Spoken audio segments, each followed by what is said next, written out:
தமிழ், இது உண்மையின் குரல். ஜி தமிழ் செய்திகள் வாசிப்பது கீதா. ராணிப்பேட்டை மாவட்டம் சோளிங்கர் சட்டமன்ற தொகுதி சார்பில் அமைப்பாய் திரள்வோம் கருத்து பட்டறை. ராணிப்பேட்டை மாவட்டம் சோளிங்கர் சட்டமன்ற தொகுதிக்குட்பட்ட பரவத்தூர் கிராமத்தில் அமைப்பாய் திரள்வோம் கருத்து பட்டறை சோளிங்கர் சட்டமன்ற தொகுதி மாவட்ட செயலாளர் ரத்தின நற்குமரன் தலைமையில் மெத்தவாடி தினேஷ், தெற்கு பரவத்தூர் ராம்கி, வடக்கு பரவத்தூர் பிரதாப் முன்னிலையில் அனைவரையும் உதயகுமார் மாவட்ட துணை அமைப்பாளர் வரவேற்றார். இந்த கருத்து பட்டறையில் ஊடக வெளிச்சத்தில் ஒளிந்திருக்கும் இருட்டு என்ற தலைப்பில் ஊடகவியாளர் நியூஸ் தமிழ் ஆதியன் சங்கர் பிரியன், செய்யாதே என்ற தலைப்பில் தனியாச்சலம் வெல் உதவி மேலாளர் ஆகியோர் கலந்து கொண்டு பேசினார்கள்.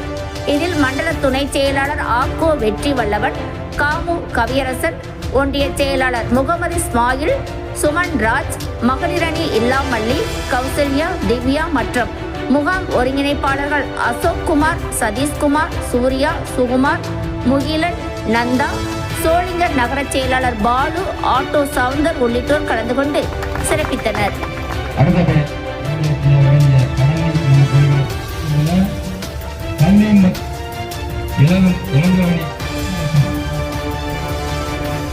சோழிங்கர் நடத்திட்டோம், பானாவரத்தில் நடத்திட்டோம்.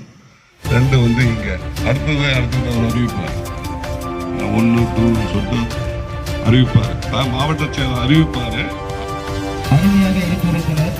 பரவலியில் இன்னும் அமைப்பாய் தொடங்கியதற்கு அரசியலாய் உருவெடுத்து மீண்டும் அமைப்பாய் திரள்வோம் என்ற மைய கருத்தை அவர் பிரச்சாரமாக இன்றைக்கு முன்வைத்து அதே தலைப்பின் கீழாகத்தான் இன்றைக்கு நம்முடைய சோளிங்கர் சட்டமன்ற தொகுதிக்குட்பட்ட இந்த பகுதியில் பரவத்தூரில் இந்த கருத்து பட்டறை கூட்டம் ஒருங்கிணைக்கப்பட்டிருக்கிறது. அறிவிக்கப்பட்டுவிட்டது. ஏப்ரல் 23 மக்களிடையே நாம் செல்ல போகிறோம்.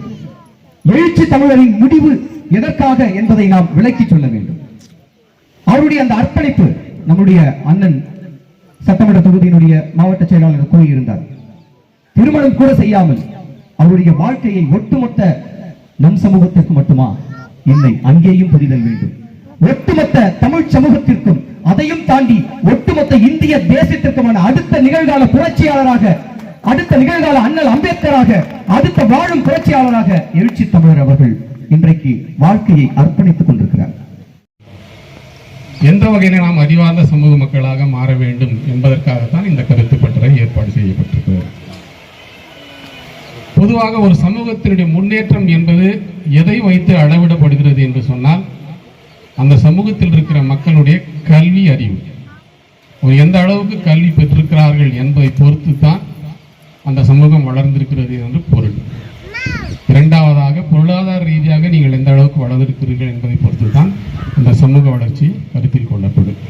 இப்போ உங்களை பார்த்து ஒருத்தர் கேட்குறார், என்னப்பா நல்லா இருக்கியா அப்படின்னு கேட்டால் என்ன சொல்லுவீங்க?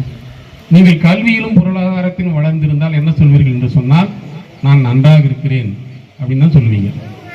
சப்போஸ் நீங்கள் கல்வி படிக்கல, ஸ்கூல் பக்கமே போனதில்லை, சொந்தமாக வீடு இல்லை, சொந்தமாக தொழில் இல்லை அப்படின்னு சொன்னால் என்ன சொல்லுவீங்க? ஏதோ இருக்கிறம்பா.